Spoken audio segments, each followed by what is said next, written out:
कहीं भी एकांत शांत जगह में बैठकर व्यक्ति केवल चिंतन करे, ध्यान करे।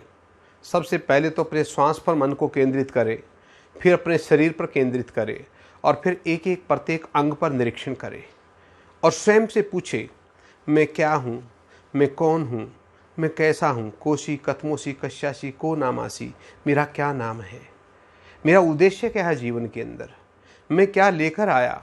इन विषयों पर ध्यान के माध्यम से जब व्यक्ति स्वयं के द्वारा स्वयं का निरीक्षण करता है, स्वयं के द्वारा एक साक्षात्कार करता है और अपने आप को आत्म साक्षात्कार कर लेता है, तो मैं समझता हूँ कि व्यक्ति के अंदर जो वर्तमान समय में परिस्थितियाँ हैं उससे निजात मिलेगी ही मिलेगी। क्योंकि ध्यान ही एक ऐसी क्रिया है जिसको किया नहीं जाता, हो जाता है। लेकिन इस समय प्रत्येक मनुष्य को आवश्यकता है कि वो ध्यान करे। आप कहेंगे कि नहीं, महामारी के अंदर कैसे ध्यान करें, हमारा बिजनेस ठप हो गया है या इस तरह की स्थिति उनको घर कर रही है, खाने के लाले पड़ रहे हैं। तो मैं समझता हूँ, लेकिन उसका विकल्प भी कुछ नहीं है। ध्यान ही एक ऐसा विकल्प है जो ईश्वर परिनिधान, ईश्वर की शरण में लेके जाता है। जिसने जन्म दिया है पालन भी वही करता है। इसके अंदर एक सकारात्मक सोच, एक परमात्मा पर पूर्ण विश्वास, एक ऐसी आशा जहाँ व्यक्ति कभी सोच नहीं सकता कि मेरा जन्म मनुष्य रूप में लेगा या पशु रूप लेगा। तो देने वाला परमपिता परमेश्वर है। वो हमको पता नहीं हमें कब यहाँ पर जन्म लिया और हमें ये भी नहीं पता हम कब यहाँ से जाना है। तो ये तो एक संसार की ऐसी गति है जिसको हम ध्यान के द्वारा इस पर विजय पा सकते हैं। और ध्यान की क्रियाओं में सबसे उत्तम है एक प्रकार से योग निद्रा का ध्यान। हम लेट करके हम अपने अंगों का निरीक्षण करें, बैठकर पद्मासन, सिद्धासन, वज्रासन, भद्रासन, ये 4 आसन महर्षि पतंजलि के माध्यम से, हठ प्रदीपिका के माध्यम से इनका वर्णन मिलता है योग शास्त्रों में। हम उस आसन पर विराजमान होकर के हम ध्यान करें। ध्यान से हमारा मस्तिष्क एक प्रकार से डिलीट करता है उन विचारों को जो विचार हमें कष्ट पहुंचाते हैं, एक प्रकार से मन ही मन हिंसात्मक बनाते हैं। उन विचारों को अगर डिलीट करना है तो ध्यान के द्वारा ही हम कर सकते हैं। प्राण प्लस आयाम, प्राण जीवनीय शक्ति, आयाम बढ़ाना, जीवनीय शक्ति को बढ़ा सकता है प्राणायाम। प्राणायाम से रक्त को ऑक्सीजन मिलता है। अगर हम दैनिक बाह्य, आंतरिक, रेचक, पूरक, कुंभक, ये प्राणायाम के कुछ नाम हैं। रेचक, पूरक, पूरक भरना, रेचक लेना, कुंभक रोक लेना, ये 3 अवस्थाएं हैं।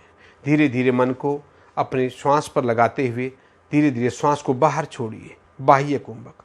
जितना श्वास को बाहर छोड़ेंगे उतना मन अन्य विषयों से हटकर श्वास पर आने लगेगा और देखेंगे जो श्वास अंदर से बाहर छोड़ रहे हैं कहीं उसके अंदर किसी प्रकार का गंदापन, कलर, धूल, मिट्टी या ऐसा कौन सा कलर है, बार बार देखते हैं, जबकि श्वास का कोई कलर नहीं है। श्वास अपने आप में जीवनीय एक प्राण शक्ति है।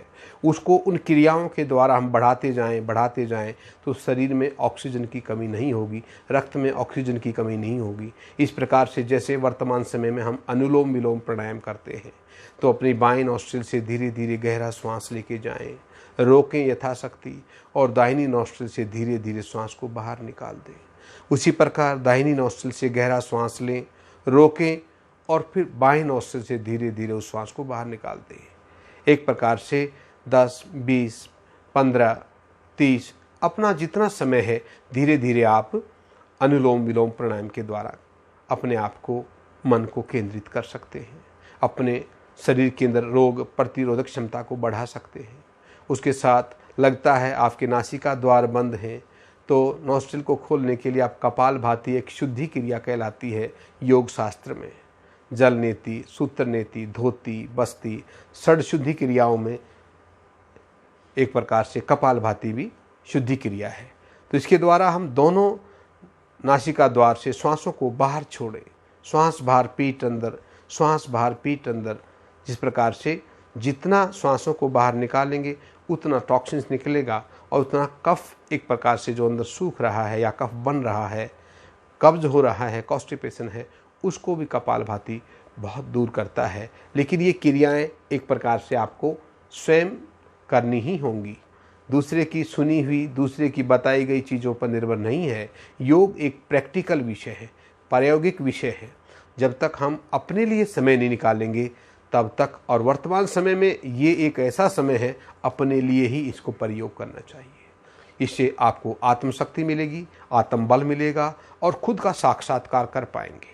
नहीं तो इस बढ़ती हुई जनसंख्या के बीच इस देश के अंदर ये हो ही नहीं रहा था कि हम चल कहाँ रहे हैं, देख कहाँ रहे हैं। हम प्रकृति से एक प्रकार से अलग हो रहे थे, और कुछ होता है वो अच्छे के लिए ही होता है। भले ही ये एक विदेश से रोग आया हो, लेकिन इस समय प्रकृति के अंदर ऐसा लग रहा है कि कहीं न कहीं हमें प्रकृति के अंदर छेड़छाड़ की है, और उसी का परिणाम हम भुगत रहे हैं। तो ये परिणाम अच्छा सुखद होगा, आने वाले समय में बिल्कुल बहुत अच्छा परिणाम देगा। जैसे चलती चलती गाड़ी को हम समय से सर्विस नहीं करा पाते, उसी प्रकार मनुष्य ने अपने शरीर की कभी सर्विस नहीं की। जब तक किसी अंग भंग ना हो जाए, जब तक कोई ऐसा रोग ना आ जाए, तब तक हमने कभी विश्राम नहीं किया। लेकिन मार्च से लेकर के अभी तक हम एक प्रकार से विश्राम की अवस्था में हैं।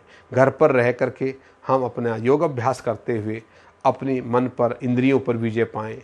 अपने शरीर के अंदर जो भी छोटी छोटी त्रुटियां हैं, या जहाँ जहाँ भी लगता है कि ये अंग कमज़ोर है, उनको आसनों के द्वारा, लगता है लंग्स कमज़ोर हैं, प्राणायाम के द्वारा लगता है मनोबल कमज़ोर है, ध्यान के द्वारा हम ये साधना करें और अपने आप को इतना मजबूत बनाएं कि ये तो एक छोटी सी महामारी है, इससे बड़ी भी महामारी आ जाए तो उसका हम सामना कर सकें।